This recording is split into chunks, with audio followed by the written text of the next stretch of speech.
За сайн юу вэ? За сайн. Ажил төрөлтэйч гээ. Ажилдаач гээ. Уран бүтээл гайгүй те. Даач гээ.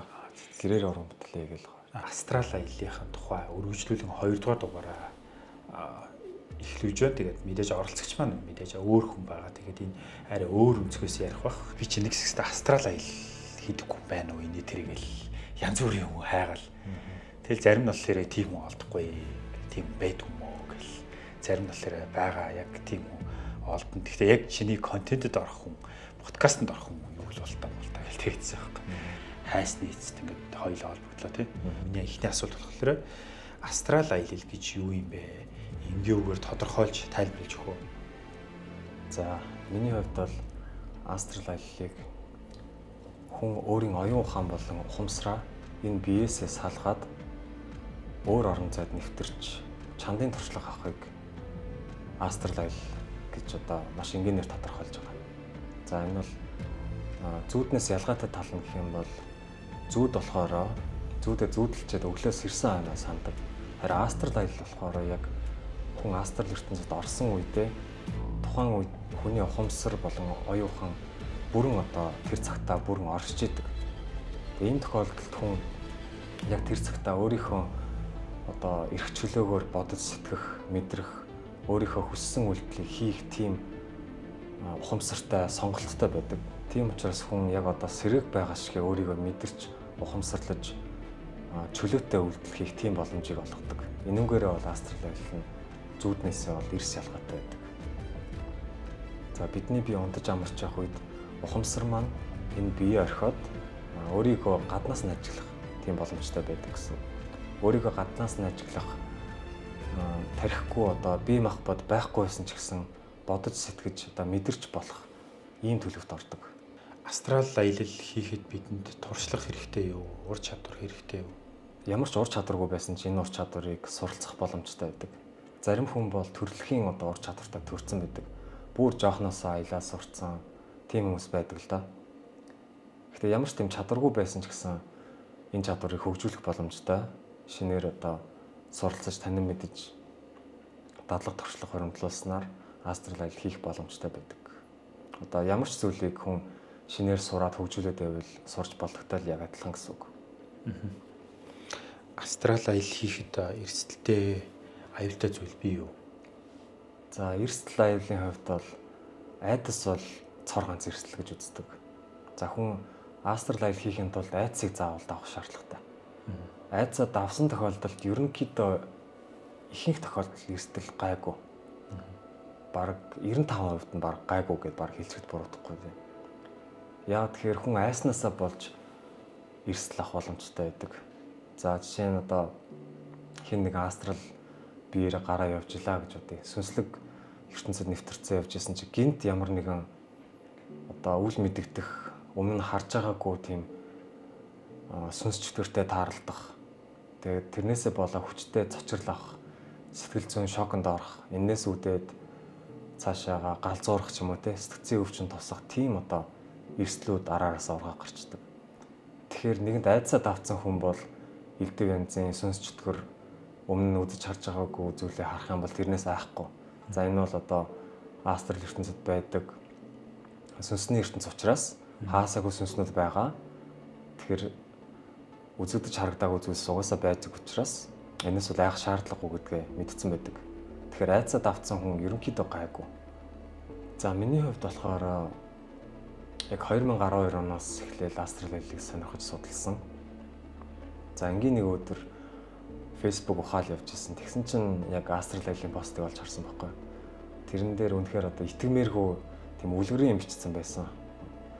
Та шуушиг одоо нисхийг, хан нэвтлэхийг сүнс болж үзхийг боддог байсан. Энэ бүхэн боломжтой гэвэл ямар санагдаж байна гэх мэтийн тийм пост байсан. Тэрийг уншаад би бүр ингэж сэтгэл хөдлөөл ерөөсөө тийм үл итгэх эргэлзээ төрөөгөө шууд л итгэцэн. Тэгэл одоо астрал аялал хийж үзэх хүсэл за энэ бол одоо үнэхээр тийм гайхалтай зүйл байна гэж бодоод одоо монгол хэл дээр ямар одоо судлах материал байна тэр болгоныг хайж үзэл ямар нэгэн туршлагатай хүмүүс байдаг бол тэр хүмүүстэй холбогдож яаж хийж сурах вэ гэх мэтэр хүмүүсийн туршлагуудаа сонсох маягаар тэгэл YouTube хүртэл үздэг байсан. Одоо маш их судалгаа хийдэг байсан. Тэгээд өөрийн биеэр судалж яваад тодорхой хугацаанд хичээллээд өөрийн гэсэн туршлагатай болж эхэлсэн байдаг. Монголд ер нь хэрэг ийм астрал аялал хийгээд юу яадаг юм залуучууд хэрэг байдаг бай. За Монголд астрал аялал хийдэг залуучууд ерөнхийдөө нэлээд байгаа. Гэхдээ нэлээд байгаа гэдэг нь яг массынхаа хувьд бол биш. За тэгээ өөрийгөө одоо нуудаг ч юм уу те. Одоо нууцаар одоо астрал аялал хийгээд одоо хиндэж мэддэхгүйгээр туршлагаа аваад явж идэг тийм хүмүүс бол ерөнхийдөө нэлээд байдаг. Астрал аялал хийхээр ер нь хаашаа очиж яах юм? За астрал аялал хийхэд бол хязгааргүй хэрэгжүүлэг мэдрэх боломжтой байдаг. За яагаад хязгааргүй хэрэгжүүлэг мэдрэх боломжтой вэ гэхээр энийг сүнсний аялал гэж хэлээд байгаа учир шалтгаан нь хүн өөрийгөө махан биетэй биш сүнсэн биетэй болцсон байна гэж мэдэрдэг. За сүнсэн биетэй болцсон байгааг яаж мэдрээд байна гэхээр маш тийм хөнгөн болчдөг. Одоо яг за би яг астралаар яаж гарч ирсэн бэ гэхээр орон дээр ихэвтэд яг оролдож исэн байхгүй юу? Тэгэл оролдож исэн чинь хэлбэлзэлд орж эхлэв. Хэлбэлзэлд орсныхоо дараа шууд орноосоо хөвөөл эхэлсэн. Тэгээ хөвөөл эхэлсэн чинь нэлээд тийм айхан мэдрэмж төрж исэн. Гэхдээ айна гэдгийг мэдчихсэн. Гэхдээ айдсаа тодорхой хэмжээнд давсан ч гэсэн тодорхой хэмжээнд айгаад илээ. Яагаад тэгэхээр энэ мэдрэмжийг ерөөсөө мэдэрч байгаагүй учраас яг хүн ингээд жинхнээсээ хөвөөд эхлэхээр ялтчгүй л эвгүй санагддаг юм билээ. Тэгэл энэ үед яг надад хамгийн хэрэг болж исэн зүйл нь одоо миний судалгаанууд л байсан. За хүн одоо үнэхээр ингээ хөвөөд эхлүүл ингээ бити яагаарэ. Энэ зүйлүүдийг уншаад мэдсэн байсан учраас тодорхой хэмжээнд бол айцаа гайгүй намжиж исэн. Эхлээд бол өөрийгөө удирдах чадахгүйсэн л та. Яг тийм хүлд орж байгаа хүүхд шиг өрөөнд дотроо жингүүдэл ерөөсөө сайн хөдөлж чадахгүй. Тиймэрхүү байдалтай байсан. Тэгээ энэ надад яг юу мэдрүүлсэн бэ гэхээр амар хэрэгчлээ мэдрүүлж исэн. За махан би бол айгүй тийм шорон шиг санагдсан нэг талаасаа. Айгүй тийм хүнд жинтэй одоо мах цус идэрхтэн гээл одоо маш их зүйлийг агуулдаг. Тийм нэгт материалыг би. Тэгээ энэс чөлөөлөгдөд гараад ирсэн чинь ямар ч тийм жим байхгүй амар хөнгөн. Тэгээ татах хүчнээс чөлөөлөгдсөн чинь айгүй тийм амар амгалан болцсон нэг тийм сансарт гарцсан юм шиг. Тэгэл одоо дараагийн туршлагуудаас бол би одоо сүнс болцсон юм чинь шууд ханаа нэвтлээл гараад эхэлсэн. За энэ мэтэр бол одоо хаашаа явах боломжтой байдаг. Одоо махан биетэй тохиолдолд бол хүн хан маныг нэвтэлж чадахгүй шүү дээ. Тэгээ сүнсэн биетэй болцсон учраас би шууд өрөөнийхөө цонхыг нэвтэл гарсан. Баг багаараа нисэж сурсан. Энэ мэтэр бол маш их хэрэгчлөг эдэлж эхэлж байгаа. Тийм учраас хүн хаашаа явах юу ч харж одоо туулах боломжтой байдаг. Чи астрал аяллыг бусдад одоо аялах талаас зааж өгч чадах уу? Чадна. За энэ зүйлийг бол ерөнхийдөө олон жил заасан. Тэгээд өөртөө адилхан сонирхолтой хүмүүсийг ч цуглуулж, бүлгэн үүсгэж, хамтдаа хичээлээс суралцаж, туршлагуудаа солилцож ер нь бол ирсэн байдаг. Астрал аялал бодтой зүйл юм уу эсвэл зүгээр зүүд юм? За астрал аялал гэдэг үзэгдэл бол байхын хувьд бол 100% байгаа. За яагаад байгаа вэ гэхээр хэрэв байдаггүй байсан бол одоо дэлхийд даяар ийм одоо олон хүмүүс би астрал аялал хийж үзлээ, ийм зүйл мэдэрлээ гэж туршлага хуваалцахгүй байсан. Тэгэхээр астрал аялал гэдэг үзэгдэл байхын хувьд байдаг аа. Яг одоо бид нар зүүдэлдэг штеп. Зүүдгэж байдгийн адилаар астрал аялал гэдэг одоо үзэгдэл бас байдаг. Харин астрал аялал үнэхээр хүний одоо тархин дотор явагдаад байгаа төсөөлөл үү? Эсвэл үнэхээр одоо сүнслэг ертөнцийн тийм боддоор материал ертөнцийн хажууд тусдаа оршин байгаад байна уу гэдэг энэ одоо асуулт хамгийн одоо гол асуулт гэсэн. Тэгэхгүй одоо хүнд одоо батлах ер нь бол нэлээд хэцүү асуудалтай. Одоо би хичнээн ийм зүйл үзэж харлаа инглээ тэглээгээд тэр хүнд бол баталгаа олж чадахгүй. Тэгээд тухайн хүн өөрөө хийж үзээд мэдэрч үзээд за ийм зүйл байд юм байна гэдгээ бол өөрөө л мэдрэх боломжтой. Тэгвэл астрал аяллаар ирээдүг харах боломжтой юу? Бүрэн боломжтой.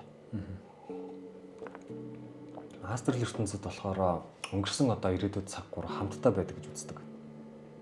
Тэгэхээр астрал ертөнцид гарсан тохиолдолд нэг бол одоо өнгөрсөн цаг дээр аялж болно, эсвэл одоо цаг дээр аялж болно, эсвэл ирээдүйд цагаар аялж иж болдог. Тэгээ энэ цаг хугацааг ер нь тодорхойлоход аюул хэцүү. Одоо бүх цаг хугацаа хамтдаа байдаг учраас яг аль нь аль гэхэд хэцүү. Харин миний хувьд болохоор нэг удаа астрал аялал хийгээ явж байсан чинь үзэгдэж харагдаагүй сонин барилга харсан. Тэгээ за яг астрал ертөнцид байдаг барилга юм байлгүй дээ гэж бодоод өнгөрсөн. Тэгээ тэр цаг хугацаанаас хойш бол 4-5 жилийн хугацаа өнгөрөхөд яг тэр газар нэг барилга баригдаад ирсэн байдаг. Тэгэл би одоо энэ ямар барилга юм бол таа гэд бас гайхаад байсан. Тэгээ цаг хугацаа өнгөрөөдсөн чинь тэр барилга баригдсаар хагаад яг нөгөө миний астрал харсан барилга болоод босцсон байсан. Тэгэл би бүр ингээд шоконд ороод гайхчихж байгаа юм шиг. Тэгэхээр яг би тухайн үед бол 4-5 жилийн дараах тэр одоо ертөнцид баг аялж исэн юм уу гэмээр. Яг ямар ертөнцид очт юм бол хэмжээсээс шалтгаалдаг юм.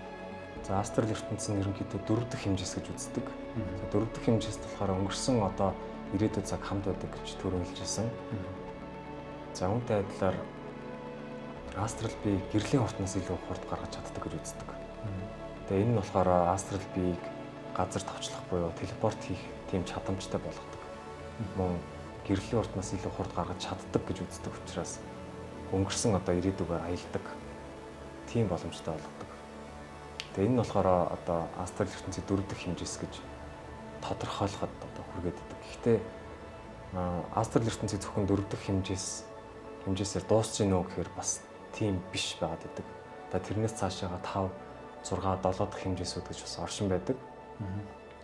За мөн астрал ертөнцийг одоо бусад сүнслэг ертөнц рүү нэвтрэх тийм гүүр бас гэж үздэг. Учир шалтгаан буюу карма ертөнц рүү нэвтрэх боломжтой гэж үздэг. Тэгэхээр астрал ертөнц нэг талаасаа бусад ертөнцүүдийн холбох гүүр болж чаддаг. Мөн зэрэгэлдээ ертөнц рүү нэвтрэх бас гүүр байх боломжтой. Энэ тухай бас би өөр ингэсэн туршлагыг бол авч ирсэн. Тэрийг яриаг үзэж байгаа хүмүүс биш үү? Астрал аялал гэж хүний амьдралд хэрэгтэй юм уу, хэрэггүй юм уу? Сурах шаардлагатай юм уу, шаардлагагүй юм уу гэж бүр анхан шатаа юу ч мэдэхгүй хүмүүс тэгж бодож байгаа. Энэ хоёр яг юу яриад байгаа юм бол гэж зарим нь бодож байгаа. Тэгвэл чи яг зүгээр астрал аяллыг хүний амьдралд хэрэгтэй юм уу, сурах ёстой юм уу, сурах ёсгүй юм уу гэж товчилж ярив. Юу гэж хэлэх ёстой? Сүнсээр аялах маялах гэж яриад ангууд нэг талаасаа бас одоо галзууч юм шиг санагдана, сэтгцэн өвчтөй юм шиг санагддаг тийм юм байна. Одоо энэ бол зүгээр, энийг бол ойлгож болно. Гэхдээ миний хувьд бол яг астрал аяллыг хийж үзснээр миний яг амьдралыг харах тэр үнцэг тэлцэн байсан. За би яг астрал аялал хийснээр одоо хүний амьдрал гэдэг чинь за зөвхөн одоо материалын ертөнц биш юм байна. Одоо энэ махан бие, дан махан биеэр одоо хязгаарлагддаг юм байна. Хүн гэдэг одоо энэ мах тусан биеэс илүү өргөн оршихуй юм байна гэдгийг би яг ойлгоод ирсэн байхгүй. Тэнгүүд хүн дан мах тусан бие биш юм байна. Энээс илүү том оршихуй юм байна гэд бодоод эхлэнгүүт амьдралыг арай өөрөөр хараад эхэлт юм билээ. За миний харж байгаа зүйл дан материалын ертөнц байхаас илүү энэний цаана илүү том учир шалтгаан байх боломжтой юм байна гэдгийг олж хараад эхэлсэн байдаг. Тэнгүүд одоо амьдрал хандах хандлага одоо юмсыг харах өнцгүүд ингээд тэлээд эхэлсэн байсан. За ингэсэн чинь миний өнцгүүд ингээд нэмэгдээд эхэлсэн байсан. 4, 5, 6, 7 дахь өнцгүүдийг би бодож эхэлсэн гэдэг. Яа тэгэхээр амьдрал гэдэг чинь дан энэ материалын зүйл биш юм байна. Сүнслэг оршихуй байх боломжтой юм байна. Бидэнд харагдаж байгаа энэ үйл явдлын гадуур бас харагдахгүй байгаа нарийн учир шалтгаанууд байх боломжтой юм байна гэдэг тийм сэтгэлгээ надад суудсан байсан. Зөвхөн миний зөвлөл зөвч үуч магадгүй, бурууч үуч магадгүй. Бид нэр одоо нэг хевс гэж байдаг шүү дээ. Хевсийг харахаар аюу гоё хээтэй тоо ингээл аюу гоё тийм ихцэгцтэй. Хээний арта талаас нь харахаар нэг юм зүгээр л юм баахан юм хэрцэн уцснууд ингээд байгаад идэх те нэг юм таарм хаяа. Тэгэд яг уу аль талаас нь харахаар тэрийг нөгөө утга учиртай болж байгаа ч те. Тэрнийх нь одоо ингэж хэрсэн уцснууд нь нөгөө тийш эсрэг тал руугаа гарахтаа юм хээг үүсгээд байгаа гэдгийг хардаг ч юм уу те. Тэгэхээр магадгүй тэрнтэй адилхан байж болох юм. Тэгээ наад шигээр чинь авч үзэх юм бол одоо бидний харж байгаа 5 метргүйгээр хүлээж авч байгаа энэ ертөнц маань яг хевсний одоо харагдаж байгаа тал гэж жишиж болох юм. Харин бид одоо харж байгаа энэ өнцгөө өөрчлөөд одоо астрал төлөвт ч юм уу эсвэл өөр чандын ухамсарын төлөвт ороод үзэнгүүт хевсний нөгөө талаас нь хараад эхэлдэг. Одоо энэний ард яг юу байгаа юм бэ гэдгийг харах боломжтой болчдөг. Бидний 5 метр хүн маань маш хязгаарлагдмал хүрээнд амьдралыг хардаг шүү дээ. хэцүү. Одоо зарим ертөнц рүү ингээд очие гэхээр тийшээ очих одоо ирэх байдаггүй юм да. Тийшээ нэвтрэх одоо тийм зохистой биш гэсэн үг. Одоо зарим ертөнцид маш ариун байдаг л да. Тэгэхээр тийм ариун ертөнц рүү нэвтрэхийн тулд бидний одоо сэтгэл тодорхой хэмжээний ариун байхыг шаарддаг тийм ертөнцөөс байдаг. Би өөрөө ингээд харийнхны талаар их судалгаа материалууд судалж үздэг. Тэгээд тэрэн дундаа үнэн худлааг мэддэхгүй юм олон материалууд байдаг. Яг хөө зүгээр хүн төрлөختөн хизэж сансар руу одоогийн байдлаар бол сансар руу явах аялал хийх боломжгүй гэж тодорхойлсон байна. Яг тэгэхээр Марс руу нэг талдаа явхад хамгийн ойрхон одоо тэр чинь ингээд нарны одоо тойрог эргэлтийн замаараа явж байгаа шүү дээ. Тэгэхэд Марс дэлхий хоёр ойртох үе тэр үед нь тааруулж нисдэм байна л да. Тэгэхэд 8 сарыг зарцуулдаг гинэ зөвхөн нэг талдаа. Буцаж ирэхийн тулд дахиад 8 сар болно гэсэн үг. Тэгээ тэр хугацаанаас нь магадгүй хоцрох юм бол дахиж 1 жил хүлээж байгаа дахиад тэр юугаа 8 сар хурдан явах тэр боломжоо хүлээж гэдэг юм уу те гэх мэтчлэн ийм сансар руу аялах нөхцөл маш хэцүү байгаа. Тэгэхээр магадгүй астрал аялал байж болох юм те. Заавал бид нэр хүнд бие махбод дээр аялаа тэр харийнхантай уулзах шаардлагагүй астрал аялал хийгээд ч юм уу бясалгал хийгээд ч юм уу те долгионой шинж чанараар ингэж те сүнсэн биеэрээ очиод өөр гариг дээр очиод харийнхантай холбоо тогтоож болох юмаа гэсэн юм дүгнэлт байдаг байхгүй. Тэр утгаараа яг астрал аялын талаар сонирхоод байгаа шүү. Тэр тийм боломж бий юу? За боломжтой. Хүн астрал аялал хийснээр материаллык ертөнцид идэх боломжгүй тэр эрхчлөөг идэх боломжтой болдог. Тэгэхээр хүн сүнсний ертөнцид нэвтэрж дэлхийгээс гарах, орон зайгаар аялах, сансар хөтөргуугаар одоо хийсэн тэнүүжилж орчлын ертөнцийн нууцыг мэдэх тийм боломжтой болдог. Тэгэхээр өөрөөр хэлбэл харийнхан гэхээр чиний бодлоор астрал аялал хийгээд байдаг уу? Байдаг. Яа харийнхантаа таарч исэн, харийнхныг харж исэн. Доктор Стрэнжер гэдэг нэг кино төглөө те. Тэр тэн дээр гардаг нэг астрал аялал маялал ингээд сүнс ингээд түлхэж гаргаж маргаал гэдэг чинь те. Энэ үл бодит амьдрал дээр боломжтой юу? Судалгаан дээр л хийгдсэн кино л байгаа те. Ямар нэгэн байдлаар.